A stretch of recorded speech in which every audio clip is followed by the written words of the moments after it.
Good afternoon, everyone. We're just letting everyone in from the NOFO or from the waiting room. I apologize. Kim, if you could go back to your slides there, we're seeing I your. don't know what happened to it, but give me a second. Okay. Well, while you're getting that situated, I will start us off. Welcome everyone to this Notice of Funding Opportunity Technical Assistance session. Today we will be discussing about apprenticeship, specifically military related. First and foremost, we're going to do some housekeeping things before we get started. My name is Kirsten Bayer with the Illinois Center for Specialized Professional Support at Illinois State University, and I'll be your moderator and technical support for this session. So feel free to reach out to me via the chat if you experience any technical difficulties. We also want to reiterate that this session is being recorded. And the session recording from today and presentation materials will be up on the Notice of Funding website within 48 hours. So you can access that there, as well as you can access registering for any of the other technical assistance sessions there and viewing past recordings from the bidders conference or the budget session or any of our other technical assistance sessions that we've held over the last 2 weeks. And then we also wanted to reiterate asking you to please keep your microphones muted. Not sure if you could hear my dogs in the background there, but most of us are still working from home in some capacity. And so we have those potential distractions. So we just ask that you keep your microphones muted. And if you have any questions or comments throughout the session, please feel free to post those in the chat. We will not take questions live, and that's just due to the fact that we want the questions to be in the chat so that we have a physical copy of them. We're saving the chat, and so that way any questions that you have, we can address them at the end of the session via the chat. We'll facilitate them and read them out loud, and we'll answer those questions. But we can also copy those and put those in the FAQ on the NOFO website for everyone who potentially could have the same question as you. So we would just appreciate it if you put any questions in the chat, and we will get to those at the end of the session. And with that, I think that's all the housekeeping items I have. And I'm going to hand it off to Kim Kuchenbrod, who will start off our presentation. Thank you, Kirsten. Today we're going to be transferring military skill into the apprenticeship opportunities. This is a subject that's dear to my heart, being raised in a military family and working with several generations of individuals who have retired from the military and transferred over into civilian workforce. So, how will the military fit into the Apprenticeship Illinois Framework? Veterans and any transitioning service members, they're looking for new career opportunities, and they're looking for ways on how the skill sets that they receive from the military, how those skills will transfer into a civilian workforce area. And so apprenticeships is one of those unique pathways where we can align those individuals as they're transferring from the military. So we're going to talk about identifying some career pathways that can align with the high demand, hard to fill positions that we are already experiencing in our private and public workforce. The navigators and the intermediaries can work in partnership with any of our local Veterans Administration offices or military installations throughout the state of Illinois to help identify candidates interested in serving in apprenticeships. And one particular program that we're going to talk today is the Skills Bridge program, which allows individuals, while they're still with the military and as they're transitioning out, there's a 180-day program where they can still receive the benefits and the pay income from the military, but yet start to receive their training so that they are ready to go once they have left the military services. So let's talk a little bit about the military population. Many of the individuals that are retiring they feel that they are being misunderstood or not representative, or they're really struggling on how to take those skill sets and transfer them in there. For example, if they were in the U.S. Air Force and they were in aviation, they worked in aviation and flight maintenance, that's an easy one to be able to convert that into a job after the military services. But if that individual wants to start a different career pathway, how can they take those skill sets and apply them? Can they transfer those into a manufacturing maintenance tech position? Yes, they can.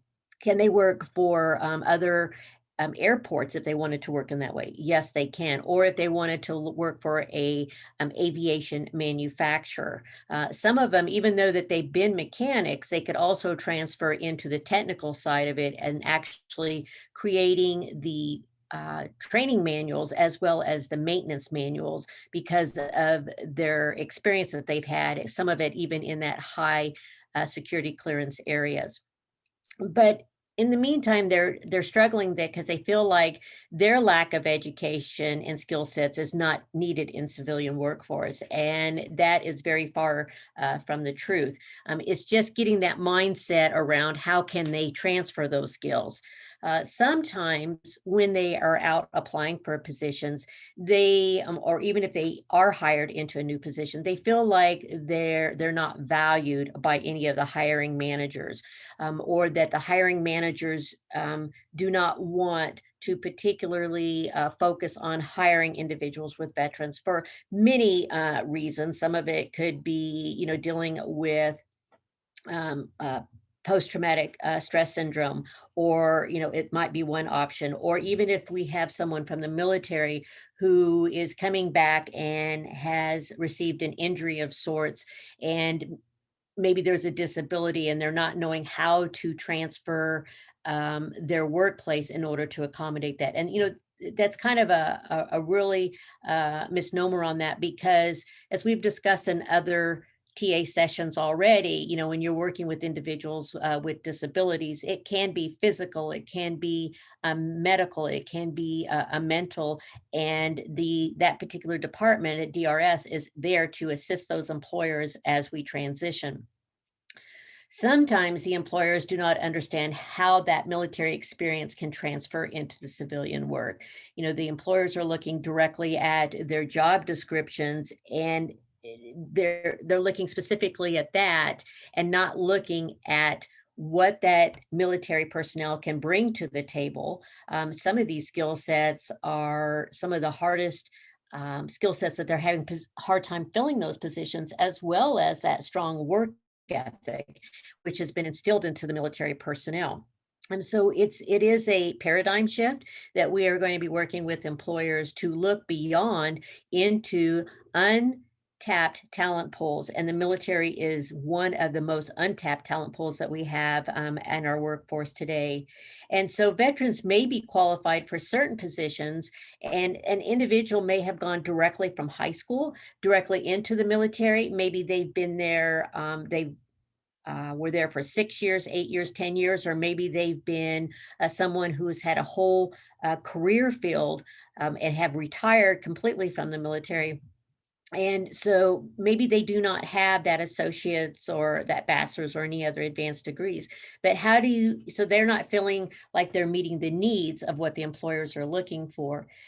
As we've mentioned in other TA sessions, the employers, what we're going to be working with them on is having them think about where they're finding their best talent and opening up their job descriptions to say, and, or, and maybe this, and, or, for example, military experience, or high school diploma with 4 years of experience, or an associate's degree and 2 years of experience, or an apprenticeship training program with 2 years of experience. So we really need to work with the employers to have them readjust their job descriptions so that anyone in the military coming out will automatically feel that they're not qualified just because they do not have that post-secondary training.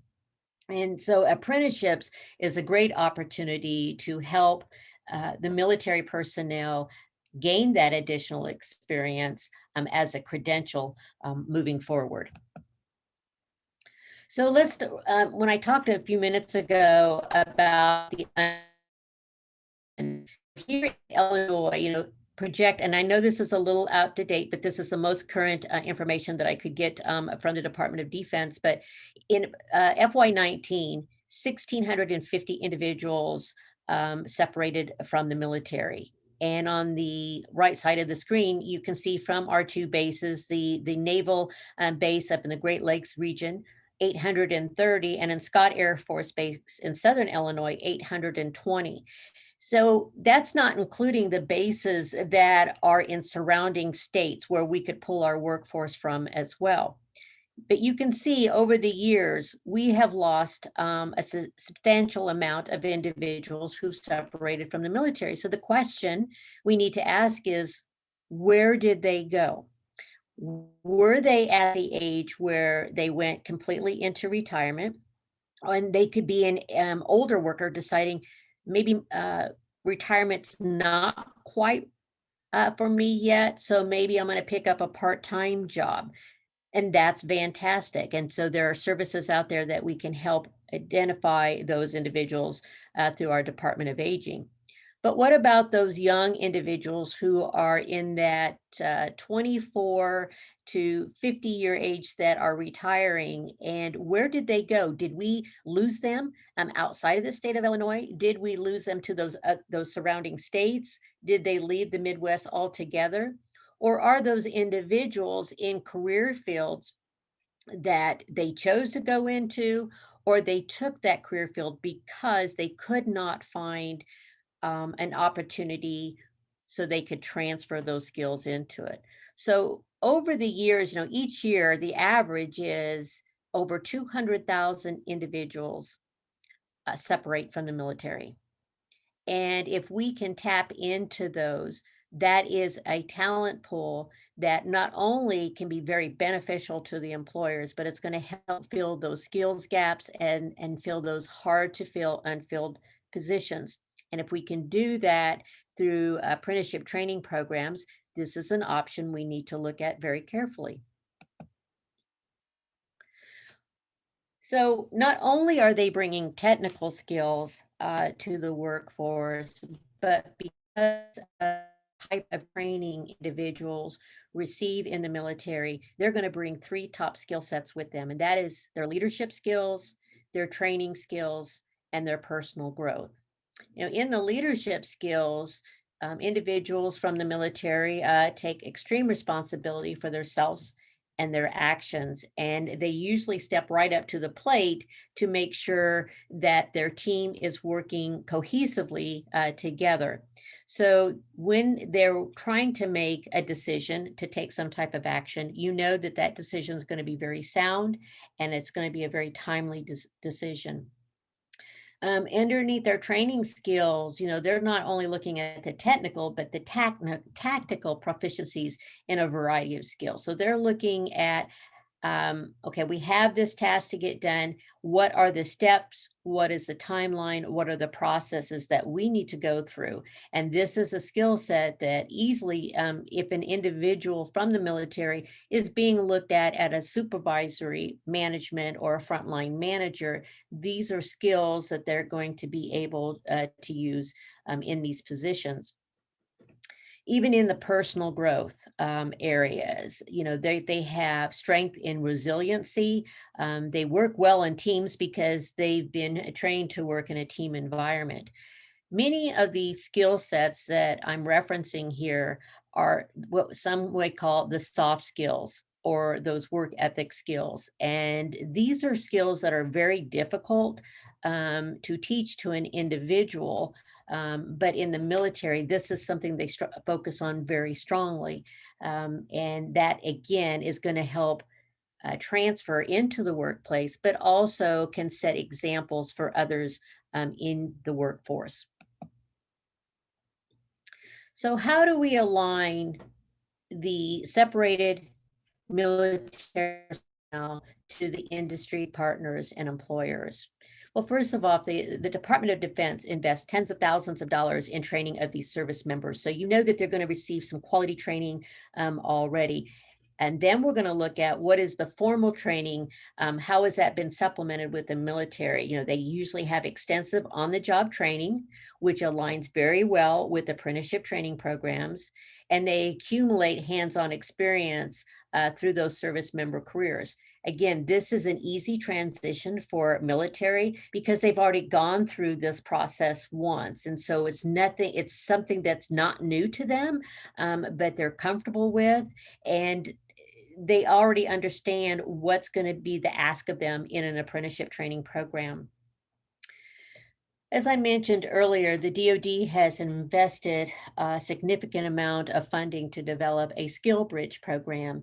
And this is a program that service members can tap into as they transition out to help them select a career pathway that best fits them and maybe their family needs. It also is a resource tool to help them identify where these opportunities are. And I'm going to demonstrate that to you in just a few moments.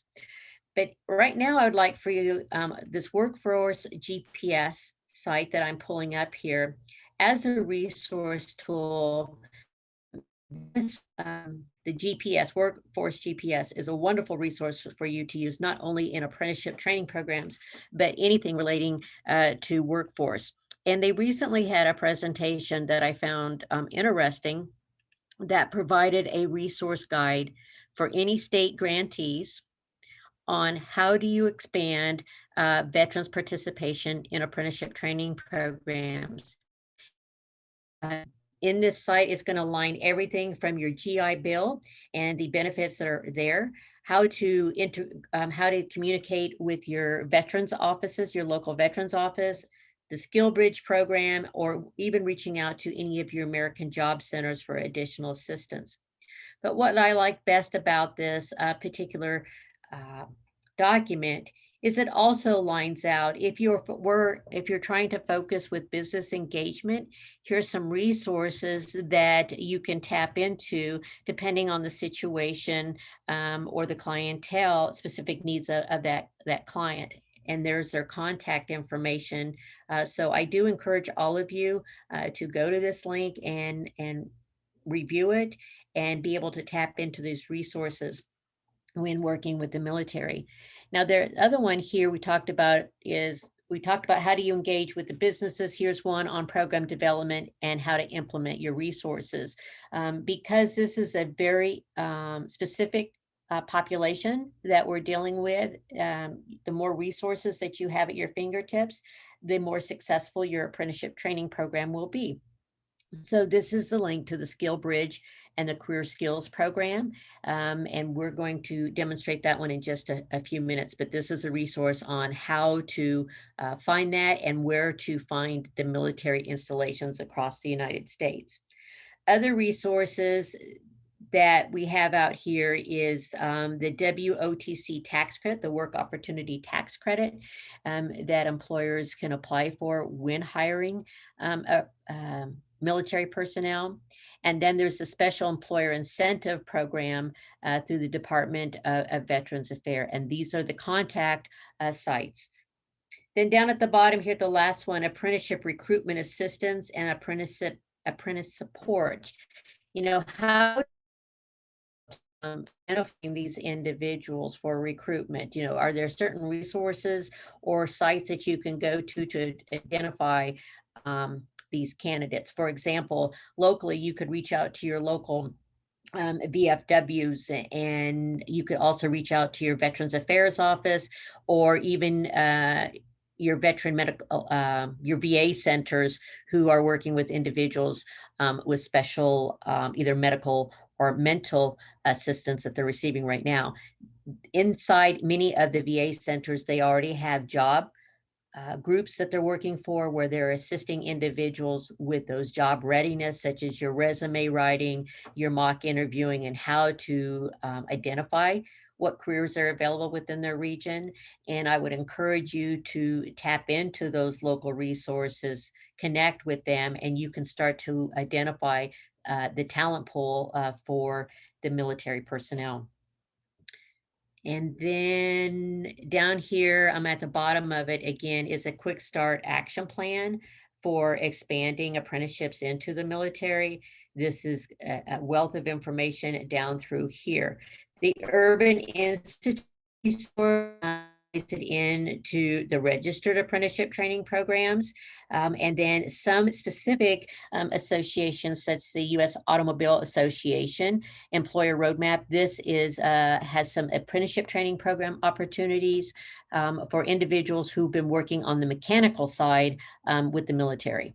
So again, I suggest you look at that as a reference point. Let's see if I can get this back. There we go. So what is this DoD Skill Bridge program? It is a program that, as individuals are separating from the military, that they are encouraged to go to and look at what are those apprenticeship training opportunities, what are those post-secondary training opportunities, should the individual decide to use the GI Bill and earn that associate or that bachelor's degree. But it also provides the OJT and the apprenticeship training programs. One thing I do want to point out, that which is another overlooked particular population, are the trailing spouses, the military spouses. Many of these individuals, sometimes it's difficult for them to connect within an entire one specific career field because of the mobility in the military.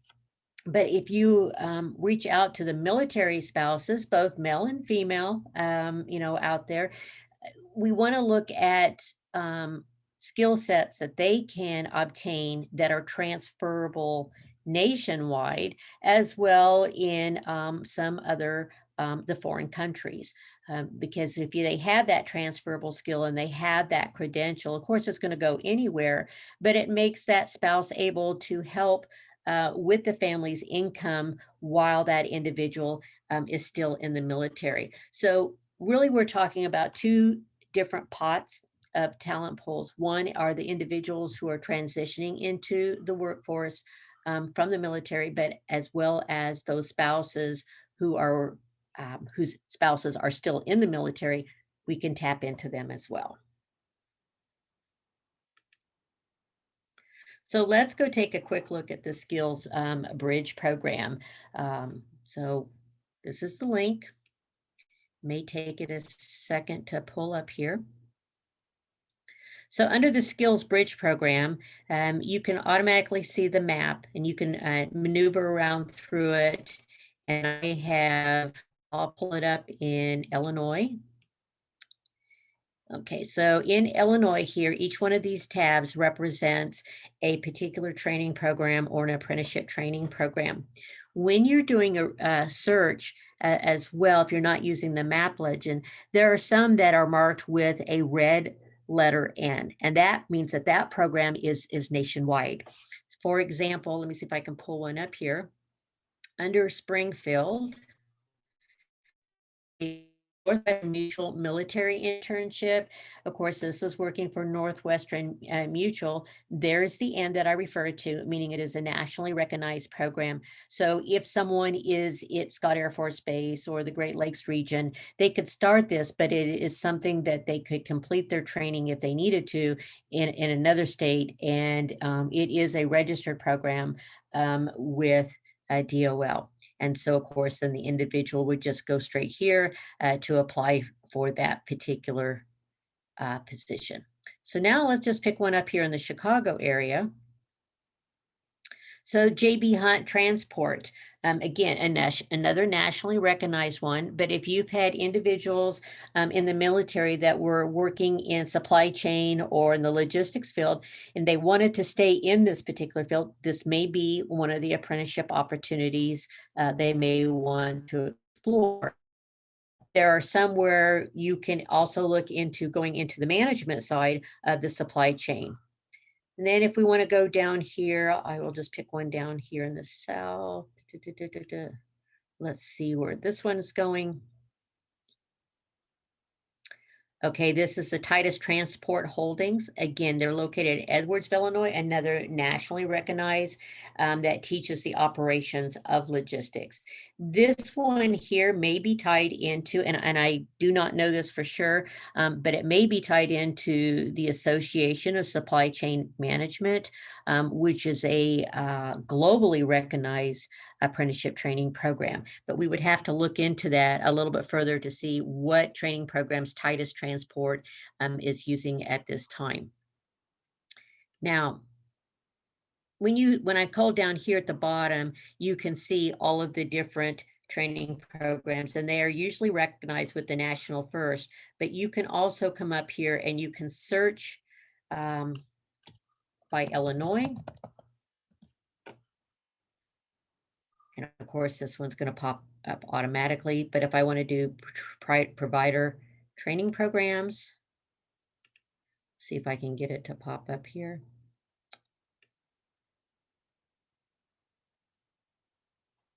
No, I am not.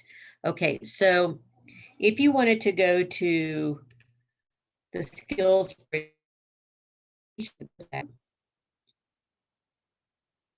we're right there. You can pull up if you're looking at any information on the military separation.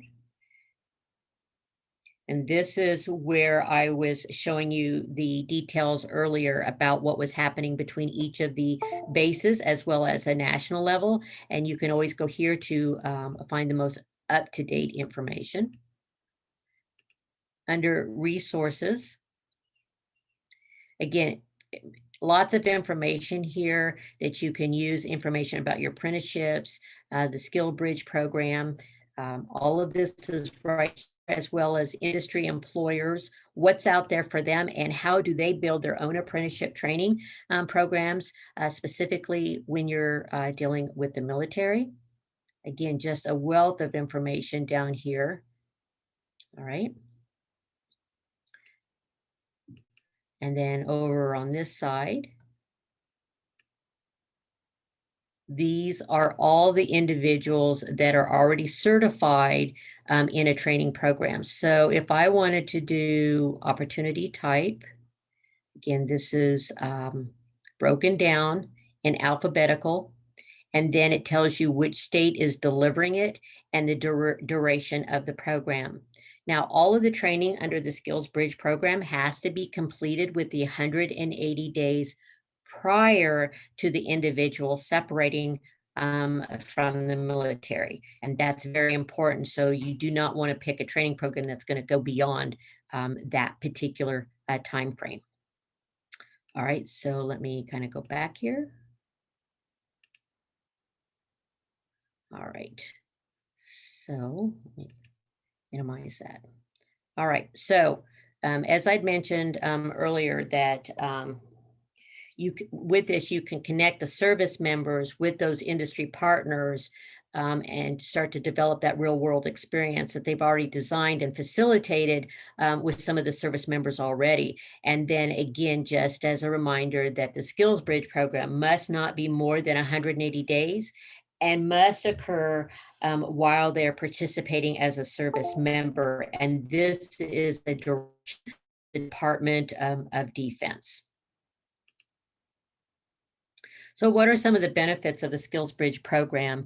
Number one, first and foremost, they're going to gain early access to the experience that the military personnel is coming out, because when the military individual accepts into an apprenticeship training program, it really is kind of a win-win. The employer is getting to see the individual in action through the OJT, and the service member is also getting to explore the company while still being paid by the military. So when they do exit the military services, that they can choose to go directly with that employer, or they'll have some credentials that will be transferable to another employer. They also have a very strong work ethic that they're going to be bringing to the workforce because of their extensive training already. The employer's craft skill bridge program. So when an employer, when you're as a navigator, if you are working with an employer who is interested in targeting military personnel, they can take what their needs are and develop a specific apprenticeship training program. And of course, we need to make sure it's still a registered apprenticeship training program with it, but they can look at the transferable skill sets that the individual has with the military job title versus the job title that the employer is looking for. There is absolutely no cost to the employer because the individual will still receive their benefits and their pay from the military. One of the perks of it is the employer can apply for tax credits during this process. And the intermediaries can assist these industry partners in establishing the apprenticeship. So the navigators can help identify the businesses, but yet then the intermediaries can step in and help the company establish that apprenticeship. So the post 9/11 GI Bill is an opportunity for those that are separating to use and for their on-the-job training apprenticeships. They can use it for trade schools. They can use it for flight schools. And this GI Bill will help cover tuition and books that may not be covered by other resources. So let's go to this site here real quick. So under this one, you would, once you pull it up, of course, if you was looking at something for higher institutions of learning, and so if an individual wanted to earn that 2 or 4 year degree, this is where you would start. But let's go right now, since we were talking about the apprenticeship training program. You click there, you go to Illinois, and this is going to list to you all the institutions that are out there that, or even training sites that will offer apprenticeships to military personnel. Many of these are going to be public-based apprenticeship training programs, which is fantastic because, you know, we have private industry, we also have public industry. So if you had an individual that was interested in utility work, there is a training training center in Maryville, and this will give you the information. This is who you would be contacting to work with it. So let's get that out of there. All of a sudden, I'm sorry, you're getting a lot of junk email popping up. But then you can come over here and select programs, and under the programs, you can see what the description is of the training. So if it's an on-the-job training, apprenticeship training program, and this one's for a gas, a troubleman, and a utility man. So this is going to tell you exactly what they're looking for. And if that's not going to fit your particular candidate, you can just go on back out. And let me see if I can find another one here. Let me back out one more. Okay, so the other thing you will see, okay, as I mentioned earlier, you're going to see a lot of public. So you've got the police department, you've got the fire department, you've got the sheriffs, and so forth. You got a contracting division, a lot of it is a fire department, police department, renewable energy, and of course, you're going to have lots of construction in there. But if an individual was an MP, a military police person, and they wanted to still remain into the police public services work, then this would be something where they could easily transfer into an apprenticeship training program prior to leaving the military, and then transfer into the police force. The same as with the fire department as well. There's a lot of information on this website that will help you identify any of the apprenticeship training programs that are out there. You could even sort it, down here using it for Illinois. But let's go back up here to the top. And so let's say you're looking for an institution of higher learning. You go to Illinois. And this is going to list all of whether it's high school, which I'm sure that's absolutely not going to apply to military personnel.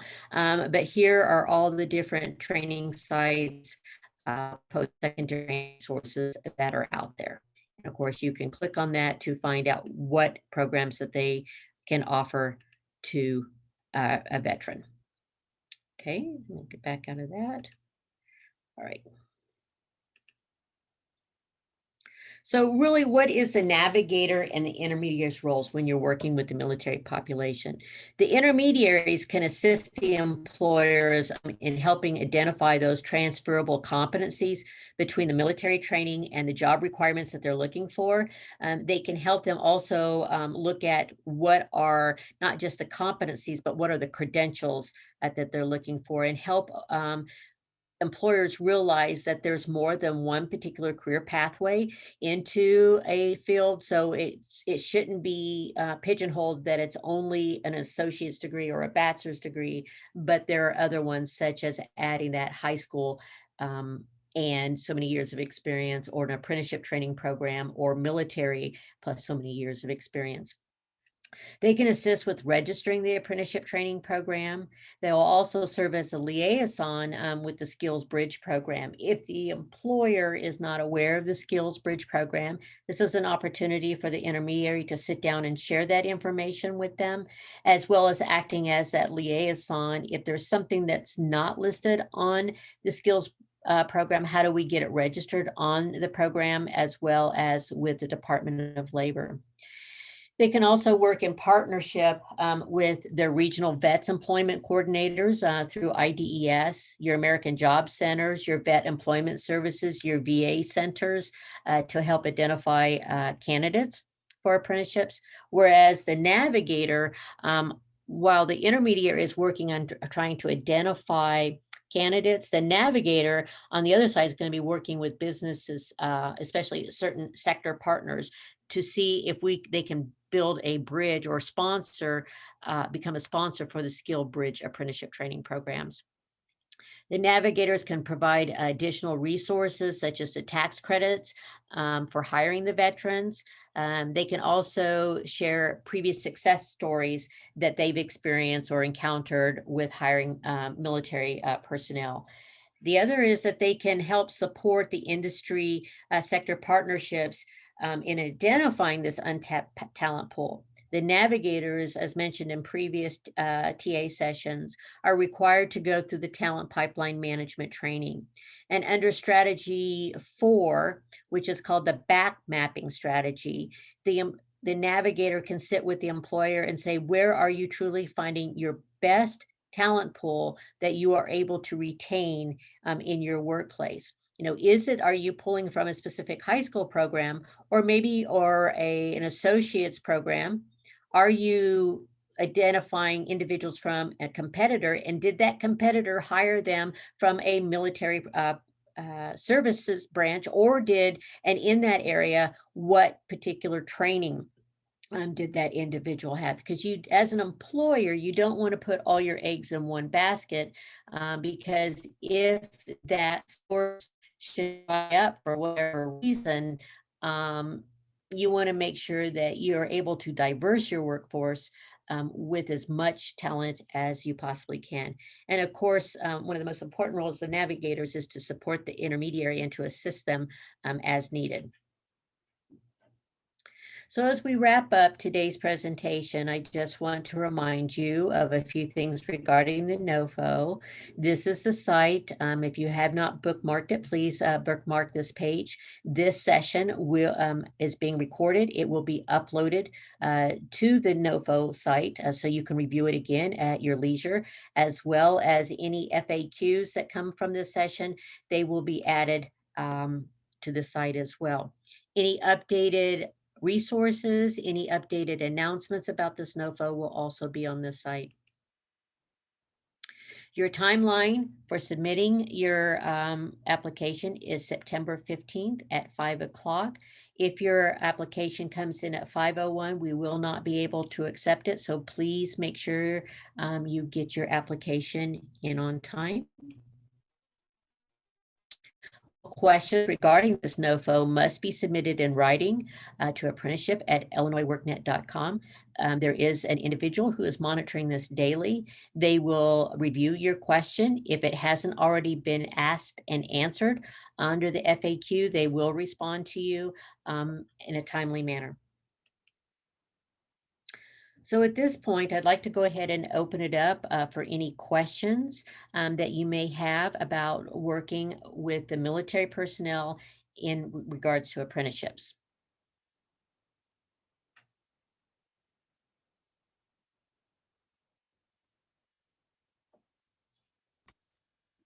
There aren't any questions in the chat, Kim.